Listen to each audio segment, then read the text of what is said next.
levitas, Jesua, filho de Azanias, Binui, dos filhos de Henadade, Cadmiel e os irmãos deles, Sebanias, Rodias, Quelita, Pelaías, Hanã, Mica, Reobe, Razabias, Zacur, Serebias, Sebanias, Rodias, Bani e Beninu. Os chefes do povo, Paros, Paate Moabe, Elão, Zatu, Bani, Buni, Asgade, Bebai, Adonias, Bigvai, Adim, Ater, Ezequias, Azur, Rodias, Razum, Bezai, Harife, Anatote, Nebai, Magpias, Mesulão, Rezir, Mesezabel, Zadok, Jadua, Pelatias, Hanã, Anaías, Oséias, Hananias, Hassube, Haloés, Pilha, Soquebe, Reum, Rasbina, Maazéias, Aías, Anã, Maluque, Harim e Baaná. O resto do povo, os sacerdotes, os levitas, os porteiros, os cantores, os servidores do templo e todos os que tinham separado dos povos de outras terras para a lei de Deus, suas mulheres, seus filhos e suas filhas, todos os que tinham saber e entendimento, firmemente aderiram a seus irmãos, seus nobres, convieram numa imprecação e num juramento de que andariam na lei de Deus, que foi dada por intermédio de Moisés, servo de Deus, de que guardariam e cumpririam todos os mandamentos do Senhor nosso Deus, e os seus juízos e os seus estatutos, de que não dariam suas filhas aos povos da terra, nem tomariam as filhas dele para os seus filhos, de que trazendo os povos da terra no dia de sábado qualquer mercadoria e qualquer cereal para venderem, nada comprariam deles no sábado, nem no dia santificado, e de que, no ano 7º, abririam mão da colheita e de toda e qualquer cobrança. Também sobre nós pusemos preceitos, impondo-nos cada ano a terça parte de um ciclo para o serviço da casa do nosso Deus, e para os pães da proposição, e para a contínua oferta de manjares, e para o contínuo holocaustos dos sábados e das festas da lua nova, e para as festas fixas e para as coisas sagradas, e para fazer expiação por Israel, e para toda a obra da casa do nosso Deus.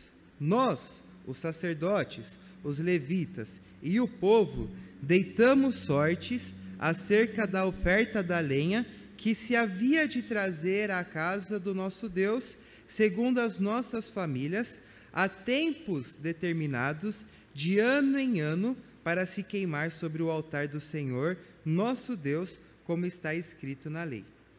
E que também traríamos as primícias da nossa terra e todas as primícias de todas as árvores frutíferas, de ano em ano, à casa do Senhor.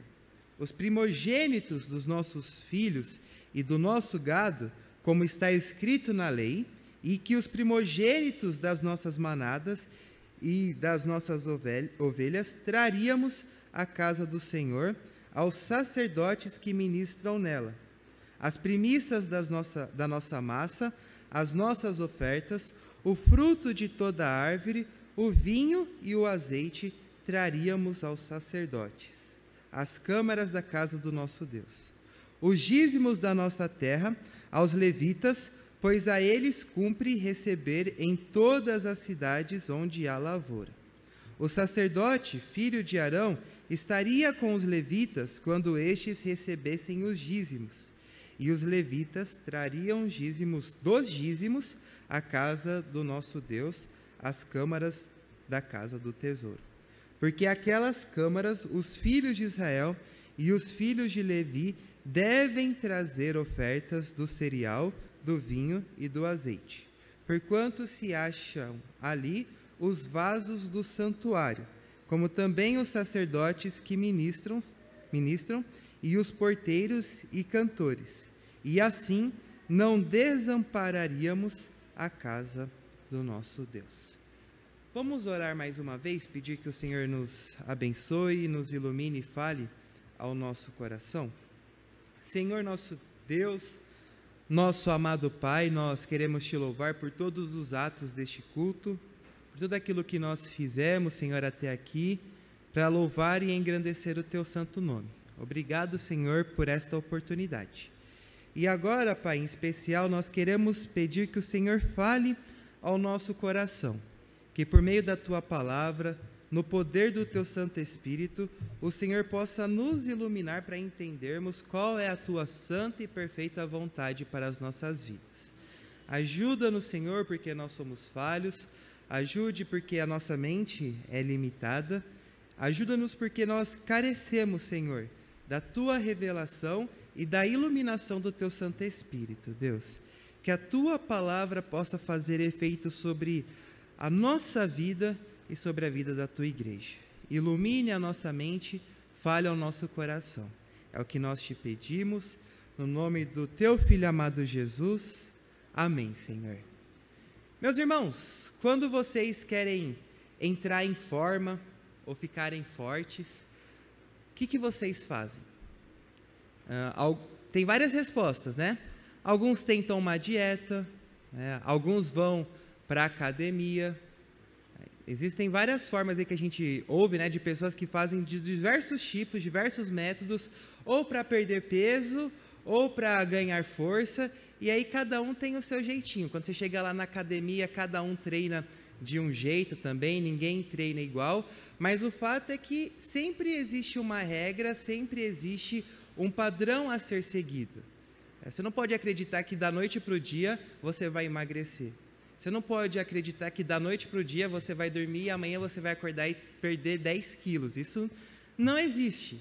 Existem métodos, existem regras que a gente segue quando a gente quer ganhar força, né?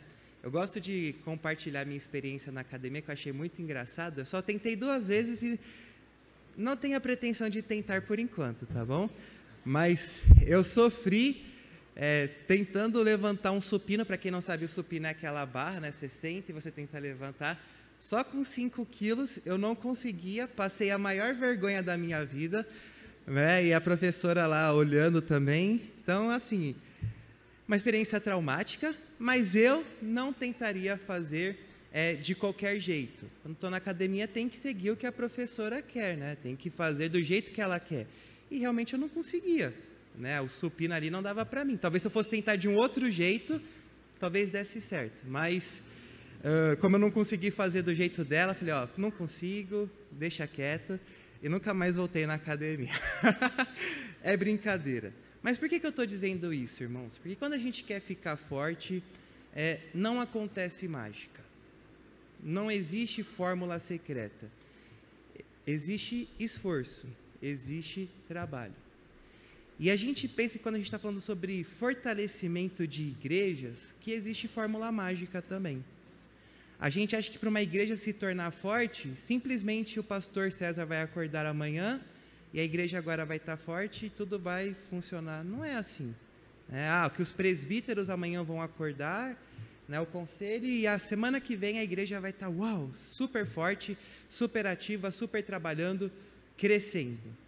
Mas, a não ser que Deus realize um milagre, como o pastor César disse, mas um milagre realmente extraordinário, coisa que a gente não vê no nosso dia a dia, né, isso não vai acontecer. Eu não estou dizendo que Deus não possa fazer isso, né? Se a gente está acompanhando as notícias lá de Asbury, né, a gente está vendo lá o avivamento que aconteceu ali naquela igreja universitária. Há quanto tempo lá os irmãos estão cultuando ao Senhor? Então a gente ali percebe esse evento extraordinário. Mas na maioria das vezes a igreja cresce por trabalho. Há um processo de fortalecimento da igreja. Há esforços, obviamente, que abençoados pelo Senhor, mas há esforços, há metodologias humanas para que a igreja cresça. Obviamente, metodologias orientadas pela palavra do Senhor. mas existem procedimentos que nós precisamos seguir. Há coisas que nós precisamos fazer para que sejamos fortalecidos. Então não pense, né? Não funciona lá fora, você não fica forte da noite para o dia, também não funciona aqui dentro. A igreja da noite para o dia não vai mudar. Há coisas que nós precisamos fazer. E é pensando nisso que eu queria trabalhar com os irmãos nesta noite, o fortalecimento espiritual da igreja. Quais são os passos que nós podemos seguir como igreja para que ela de fato seja fortalecida? E eu entendo que é exatamente um pouco sobre isso que esse texto de Neemias está falando. Eu vejo aqui que Neemias, ele mostra para a gente 3 passos muito importantes para que nós nos fortaleçamos espiritualmente. Então, eu quero trabalhar com os irmãos o fortalecimento espiritual da igreja nesta noite, esses 3 ensinos aqui, esses 3 passos importantes para que nós cresçamos e nos fortaleçamos como igreja do Senhor, tá bom?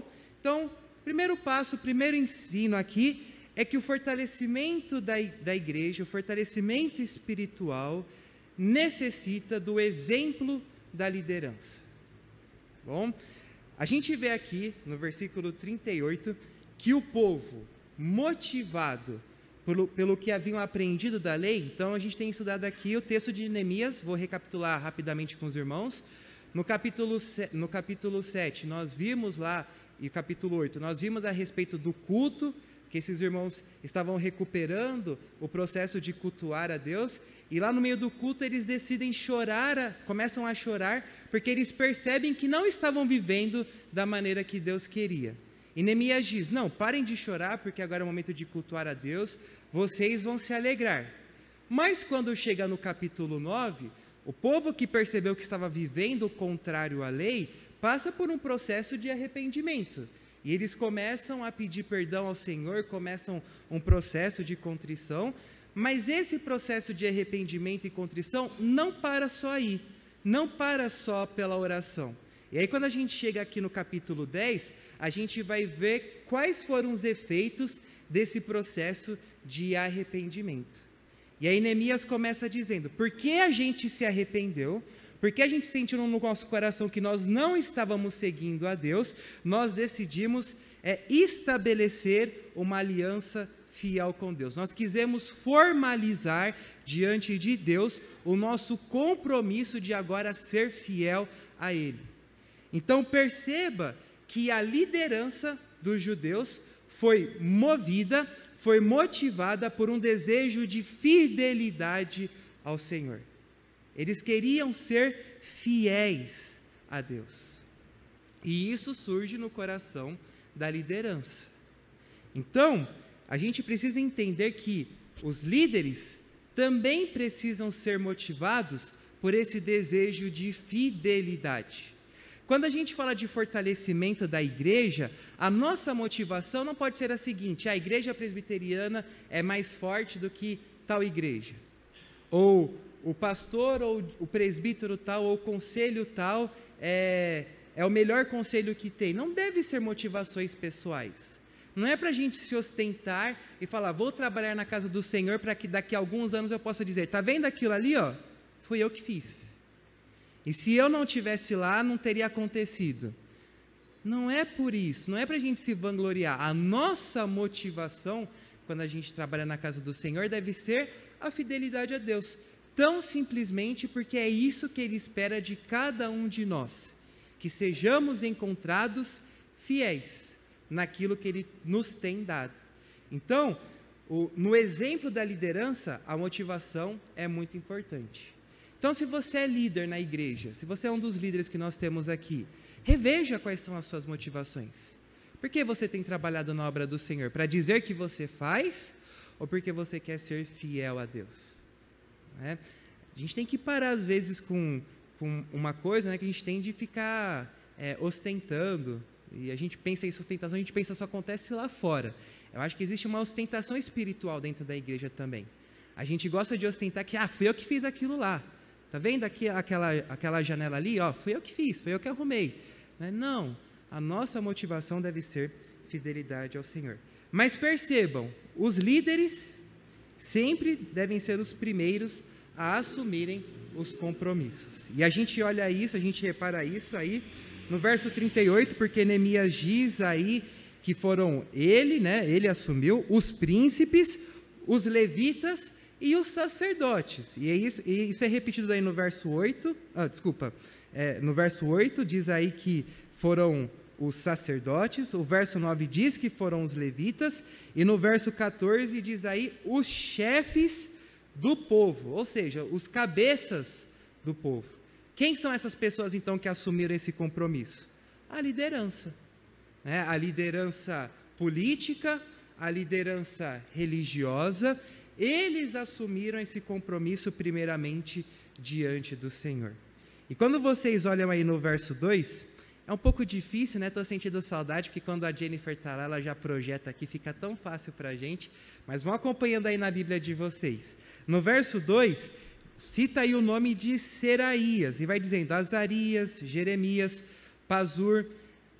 Quando os líderes fazem a assinatura, provavelmente eles tinham então um documento escrito e eles começam a selar. E como que funcionava esse processo de selar? Você pegava argila úmida, você vinha com sinete, fazia a marca, essa argila era cozida e ela era presa a esse documento, né? Mas não eram todos os líderes que faziam isso, não eram todas as pessoas que faziam isso, eram os representantes das famílias. Então esses nomes aqui, Seraías, Azarias, Jeremias, são as casas sacerdotais, são as casas dos levitas, são os cabeças das famílias.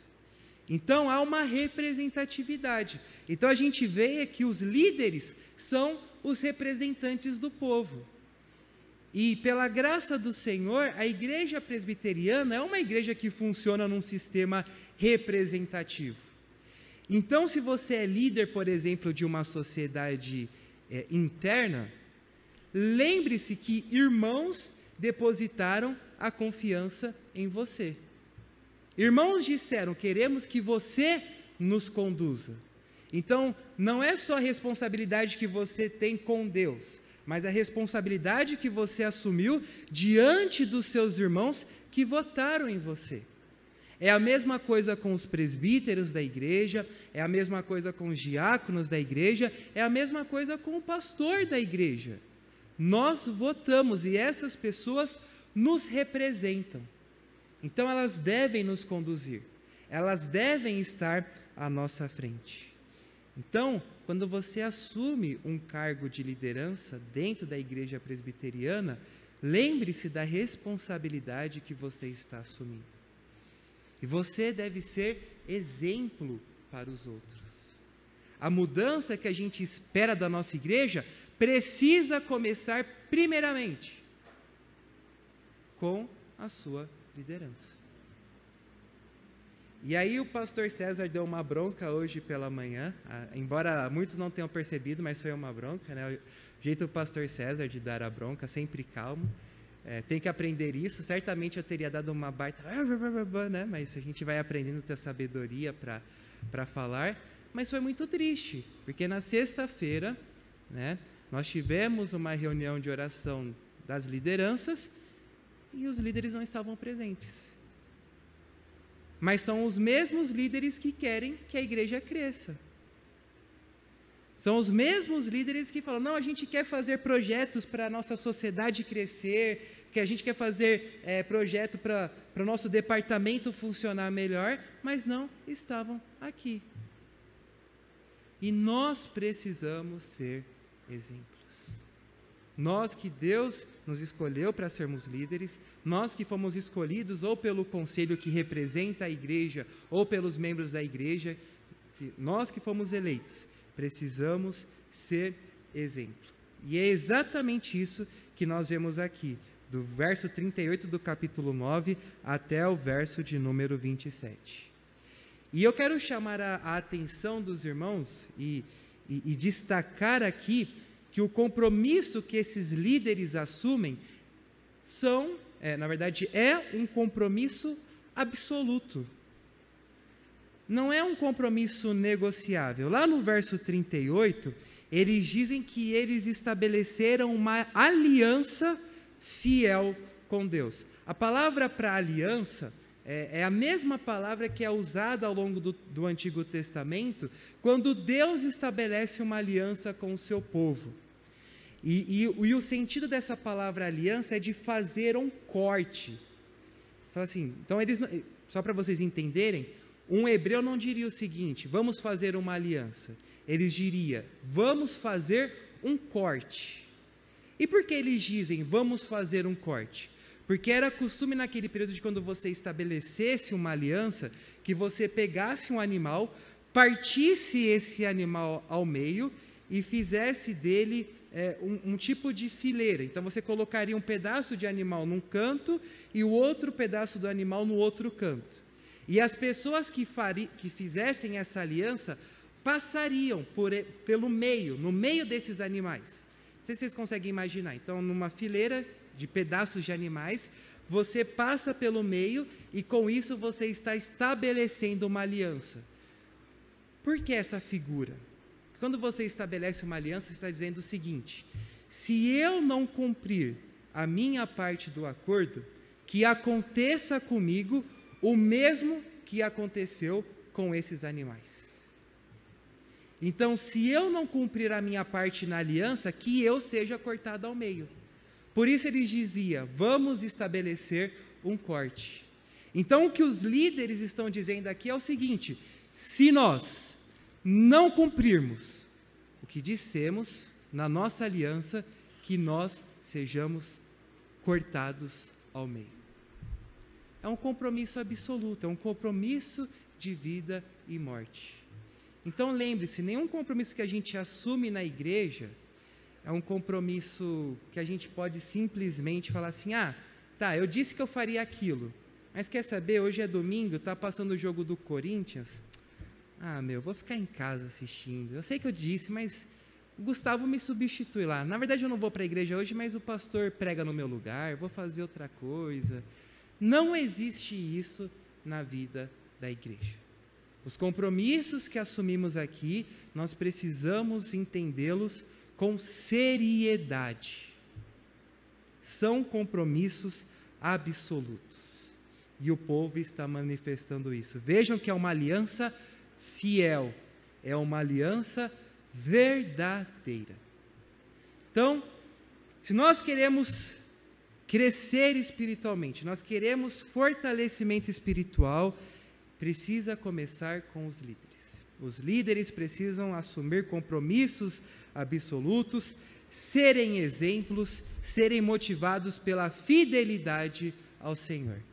Então você que é líder, lembre-se, você assumiu uma responsabilidade diante de Deus e diante dessa igreja. E nós cobramos essa fidelidade diante de você. Compromissos com Deus. As outras coisas. Sejamos fiéis naquilo que nós assumimos diante do Senhor. E aí agora, eu falei aos líderes, e agora eu falo com toda a igreja. Quando a gente fala de fortalecimento da igreja, falamos de fortalecimento espiritual, não adianta só os líderes também estarem à frente. A igreja precisa participar.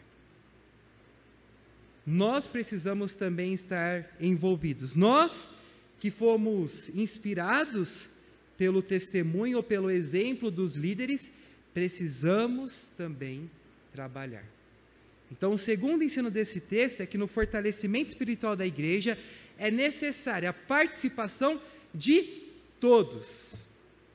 E a gente vai perceber isso a partir do verso 28, porque o texto diz aí no versículo 28, o resto do povo, os sacerdotes, os levitas, os porteiros, os cantores, os servidores do templo e todos os que tinham se separado dos povos de outra terra, suas mulheres, seus filhos, suas filhas, todos que tinham saber e entendimento também assumiram essa aliança. Também assumiram esse compromisso. Então veja, é todo o povo, é toda a igreja que precisa participar. Se você não é um líder, não significa que você também possa ficar na sua casa sem fazer nada. Você também precisa assumir esse compromisso. A igreja vai crescer quando todos nós assumirmos um compromisso diante do Senhor. Não adianta só falar assim, pastor César, é o seu Nishimura, é o Lima, é o Hércio, que são do conselho, eles que têm que fazer as coisas. Não, a igreja não vai crescer enquanto cada um de nós não assumirmos as nossas responsabilidades. Quando a gente não entender que cada um de nós podemos ser instrumentos do Senhor para fortalecer a igreja. Vejam aí, são os homens e mulheres que assumem o compromisso. São os filhos e as filhas. Mas o meu pai que faz parte da igreja. Você, adolescente, você, jovem, também faz parte da igreja. Você precisa trabalhar. Mas eu sou crente novo, acabei de chegar na igreja. Vejam aí que eles dizem dos povos que vieram de outras terras, ou seja, prosélitos no judaísmo. Ou seja, são pessoas que eram de outras religiões, que se tornaram judeus, eles também estão assumindo essa responsabilidade. Eu estou há 20 anos na igreja, eu estou há 2 anos na igreja, assuma as responsabilidades. Todos precisam participar. Não é só a liderança.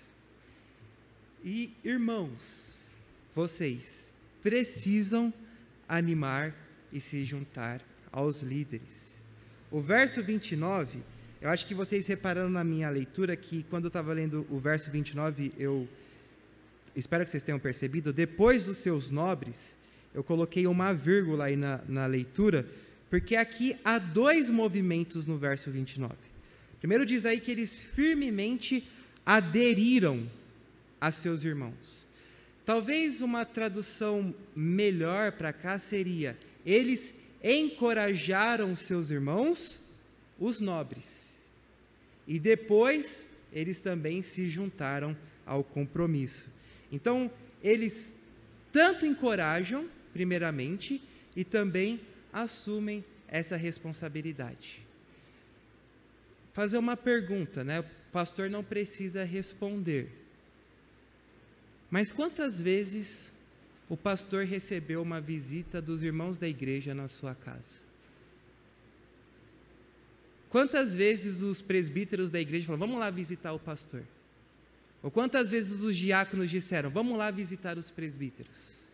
Ou quantas vezes os irmãos disseram, vamos visitar o pastor, o presbítero e os diáconos? Presbítero, acho que não tem necessidade de receber visita em casa. Pastor não precisa disso. Por quê? Porque a gente acha que essas pessoas não precisam ser encorajadas, de que elas também não precisam ser cuidadas pelos outros irmãos. A comunidade deve cuidar dos seus líderes. A comunidade deve zelar por eles. A comunidade deve se preocupar pela vida espiritual deles também. Então percebam no verso 29 que os irmãos encorajaram os seus líderes. Não é? A gente fala assim, pastor, ora por mim. Quantos de nós chegamos ao nosso pastor e o que o senhor precisa que eu ore por ti? Qual tem sido a sua luta? No que eu posso te ajudar? A gente está passando por uma dificuldade. Fernando, presidente da junta diaconal, ajuda a gente está precisando de uma cesta básica aqui na nossa família. Quantas vezes a gente chega no irmão da junta diaconal e fala, irmão, do que você está precisando? Ou eles não têm necessidades também? Então, todos nós precisamos ser participantes. Todos nós devemos nos encorajar na caminhada.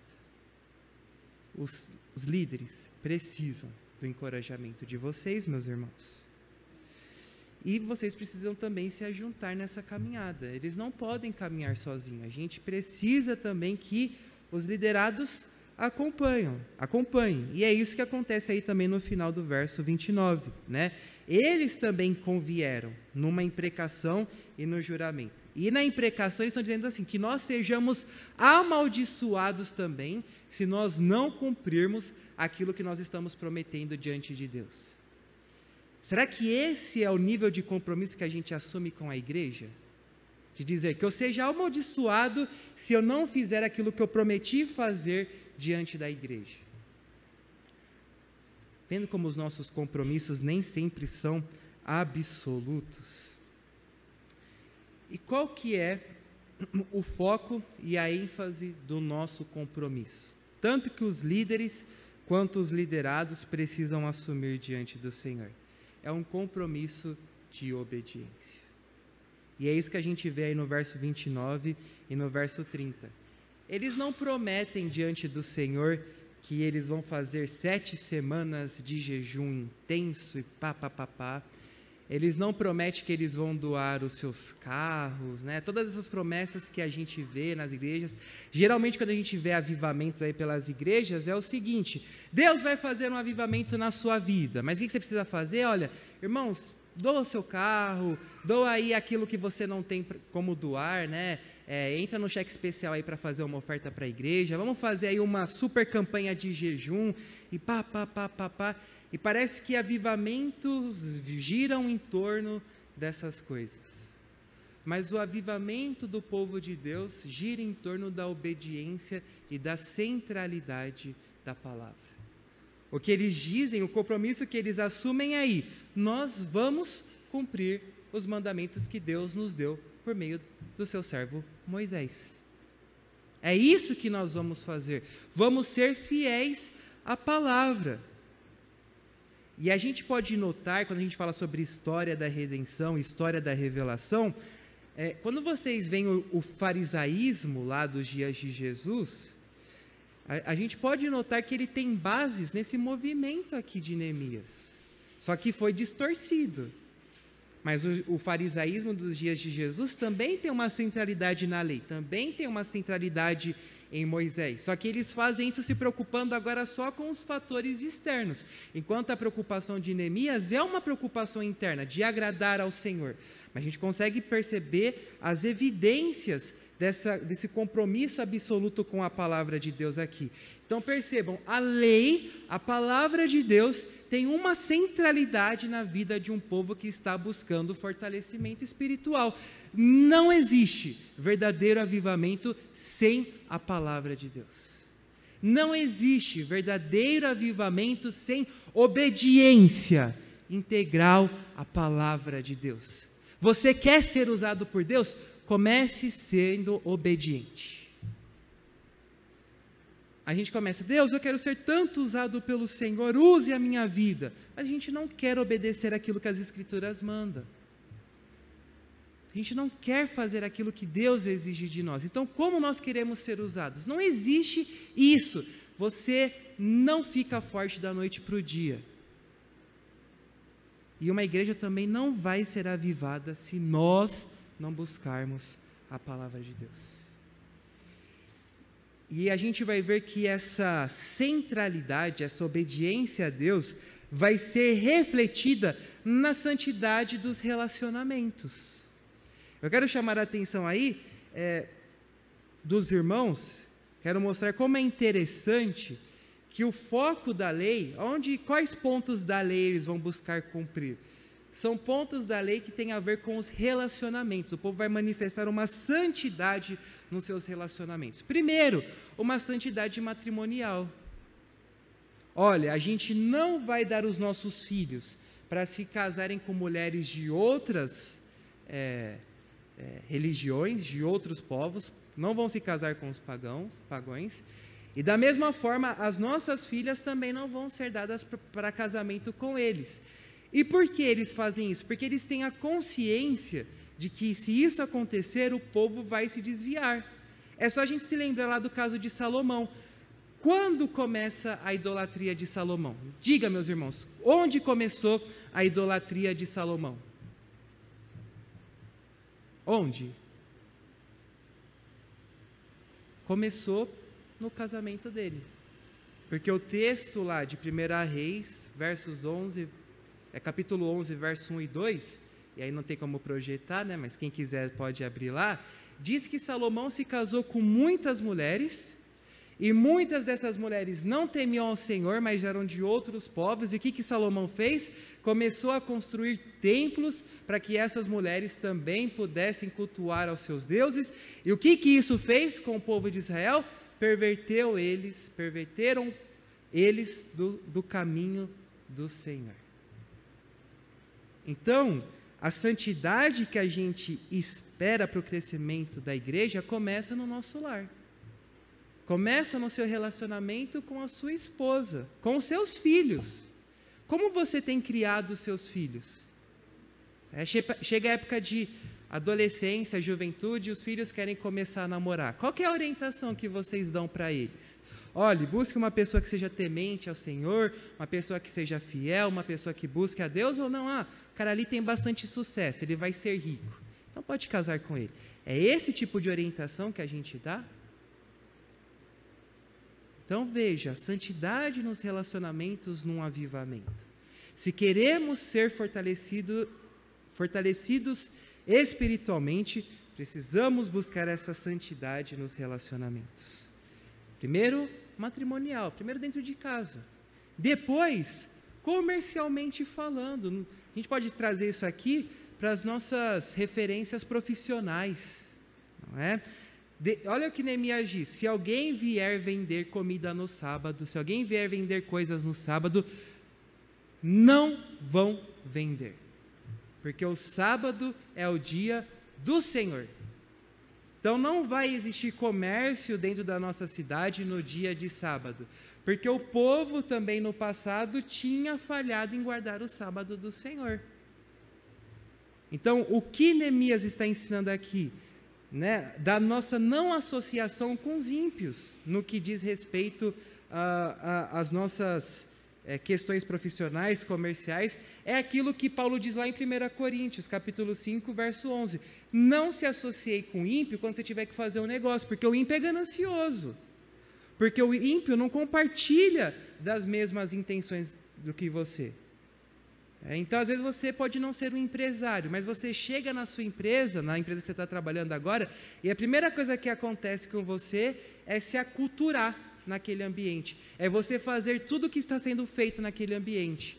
Então, se o seu chefe mente no relatório, você começa a mentir. Se o seu chefe está preocupado com bens materiais, você também começa a se preocupar, porque o seu chefe tem todo um traje bonito, ele se veste com, me ajudem aí, com Gucci, Pierre Cardin, então também preciso me vestir com essas coisas, e esse começa a ser o nosso foco, e a gente para de se importar com as coisas de Deus, e vamos sendo cativados pela lógica desse mundo.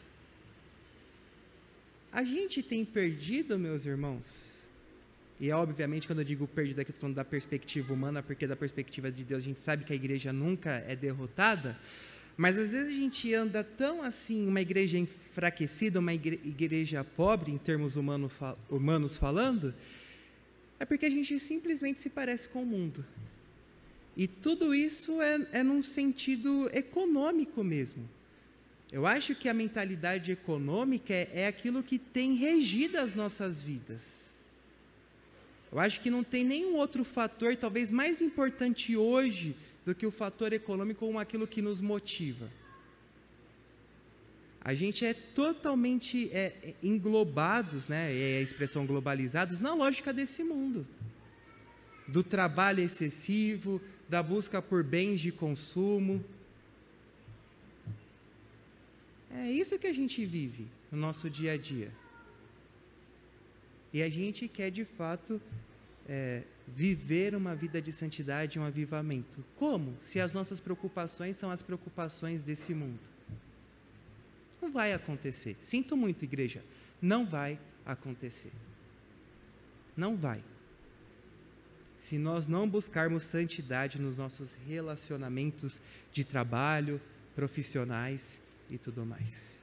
E por fim, santidade nos nossos relacionamentos religiosos, porque eles também prometem aí que eles não vão mais colherem no ano sabático, e que eles também não vão mais cobrar as dívidas de seus irmãos. Isso aqui se refere do relacionamento dentro do próprio povo de Deus.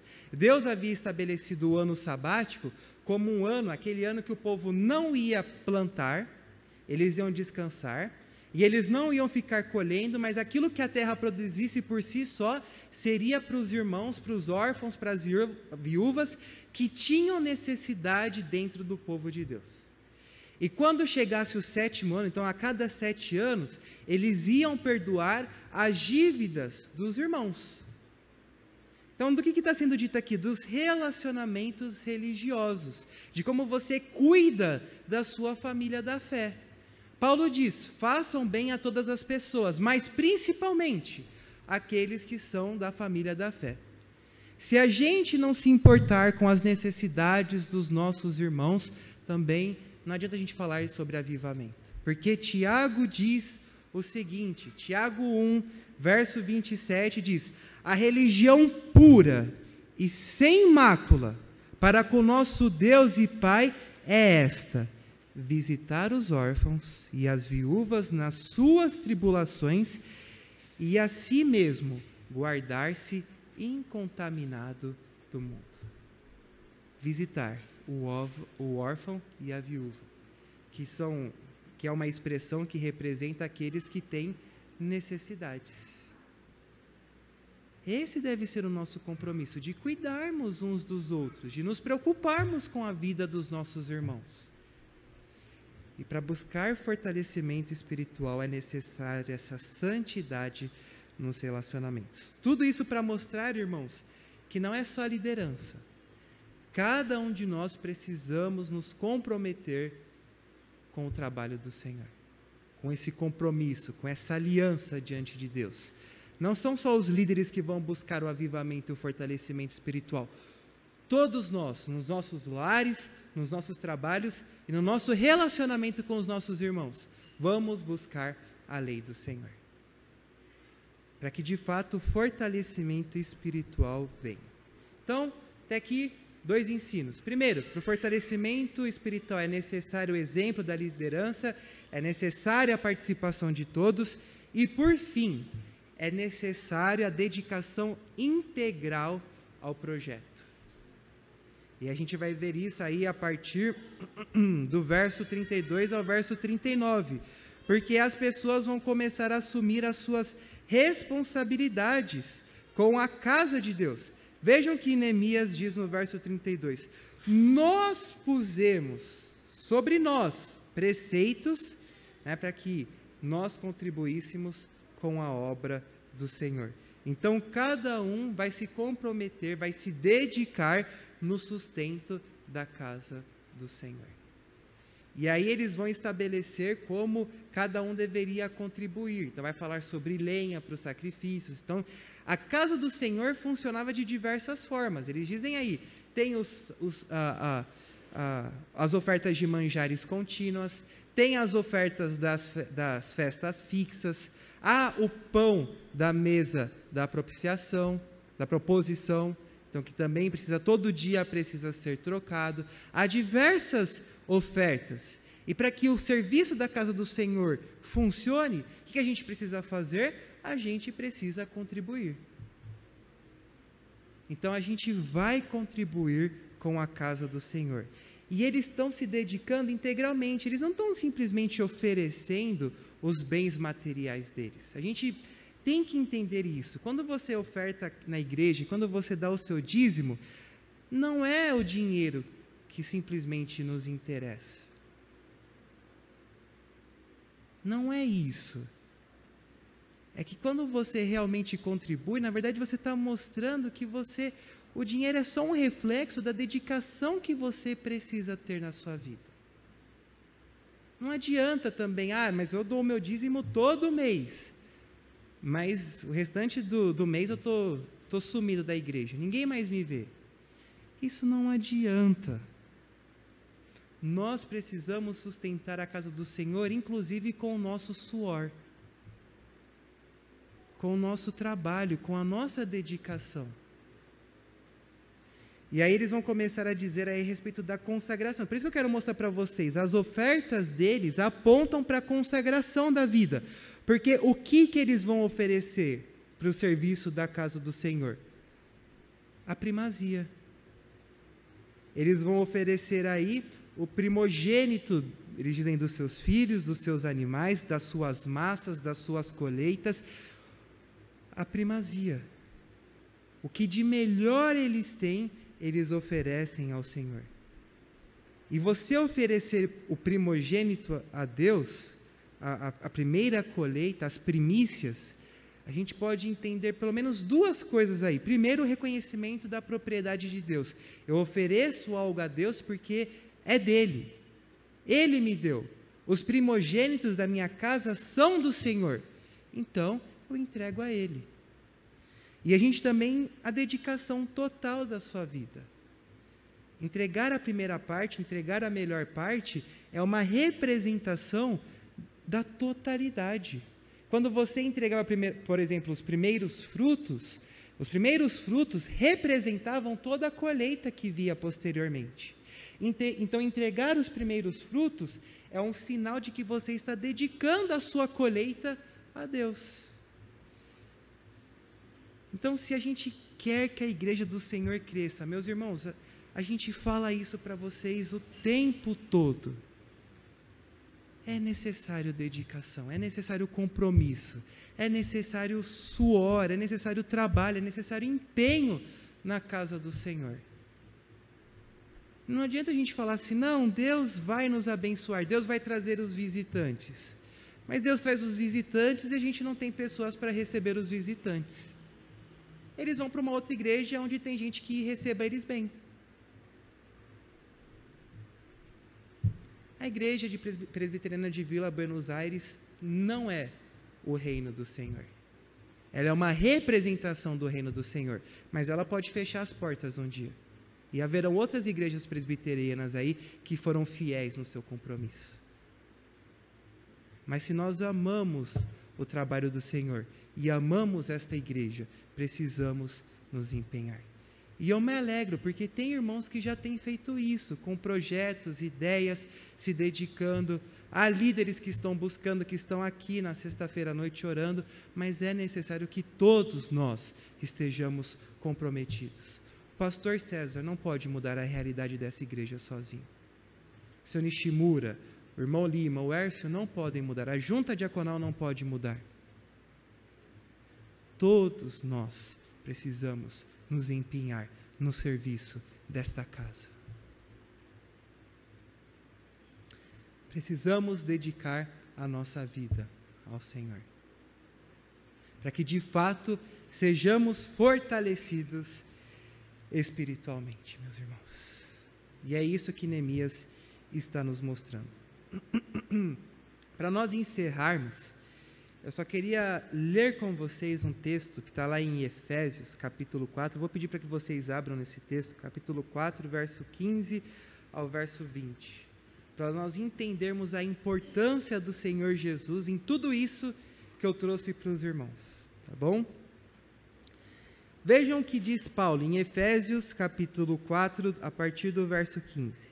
Mas, seguindo a verdade em amor, cresçamos em tudo naquele que é a cabeça, Cristo, de quem todo o corpo bem ajustado e consolidado, pelo auxílio de toda a junta, segundo a justa cooperação de cada parte, efetua o seu próprio aumento para edificação de si mesmo em amor. Isto, portanto, digo e no Senhor testifico que não mais andeis como também andam os gentios, na vaidade dos seus próprios pensamentos, obscurecidos de entendimento, alheios à vida de Deus, por causa da ignorância em que vivem, pela dureza do seu coração, os quais, tendo se tornado insensíveis, se entregaram à dissolução para, com avidez, cometerem toda sorte de impureza. Mas não foi assim que aprendestes a Cristo. E aí ele vai dizer, se é que de fato tem vivido nele. Mas vejam aí, Quando Paulo está falando sobre crescimento da igreja, ele diz: nós crescemos mediante o nosso líder. Quem é o líder da igreja? Quem é o cabeça da igreja? É Jesus. Líderes, sigam o exemplo do líder maior, o cabeça do nosso corpo, Cristo. Ele é quem pode nos dar o fortalecimento. Comecem a buscar o Senhor Jesus no seu dia a dia. Olhem para o exemplo dele. Lembre-se da obra que ele fez por nós. E que isso fortaleça o coração de vocês. Ele é o líder a ser seguido. Pergunto para vocês: vocês acham que o nosso líder tem falhado com a gente? Quem acha que Jesus tem falhado, levanta a mão aí. Levanta a mão, igreja. Vocês não acham que Jesus tem falhado? Então quem tem falhado somos nós, em segui-lo.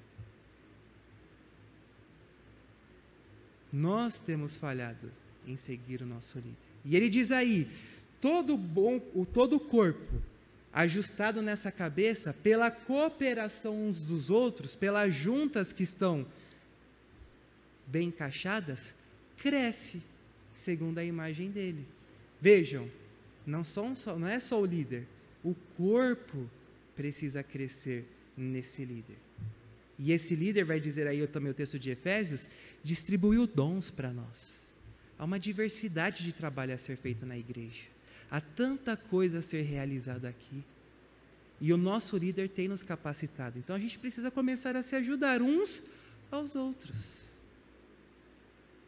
E por fim, Paulo vai mostrar aí para a gente que a gente tem que viver, tudo isso acontece então, para que a gente não ande como gentios, mas para que a nossa vida seja dedicada integralmente ao Senhor. A gente não ande na vaidade desse mundo. Então vejam aí, né? A importância da liderança, a importância da participação do corpo e a importância da dedicação total ao Senhor. Esse é o caminho para o crescimento da igreja. É dessa forma que a gente podemos ser fortalecidos no Senhor. É isso que aconteceu com Neemias, e é isso que a gente espera também que aconteça com a nossa igreja. Mas precisamos trabalhar. Precisamos nos exercitar. Levantar supino, gente. Né? Fazer força. Mas essa força que a gente faz, nós operamos na força do Senhor. No Cristo, o nosso bom mestre. Meus irmãos, vamos orar. Vamos pedir que o Senhor nos ajude a colocar em prática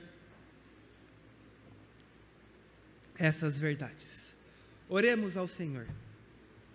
Senhor, nosso Deus, o nosso amado Pai, obrigado porque há 45 anos e mais, Deus, o Senhor estabeleceu essa igreja nesse bairro.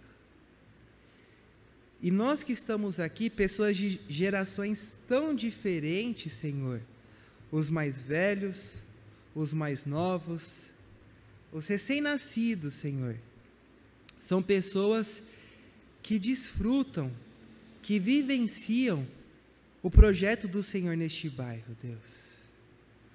Há 45 anos o Senhor tem usado essa igreja para transformar vidas.